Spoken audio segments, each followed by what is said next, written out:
Yeah, let me take y'all back. I had the people saying nah nah nah nah nah nah nah nah nah nah nah nah nah nah. Yeah, Luke Christopher.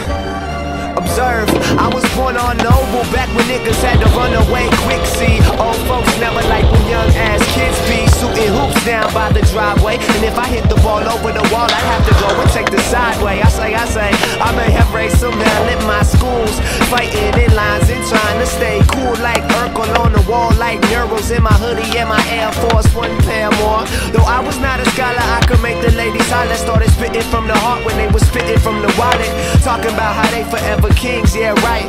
Forever, never long as it do seem, yeah right. I used to tell stories at the park on the playground, and after dark, if ever the cops would come, we'd have to stay down. So my nigga Adrian, they heard you lay down, I'ma hit the hill and flip the bird on the way down. See, that was how we roll, that was how we roll.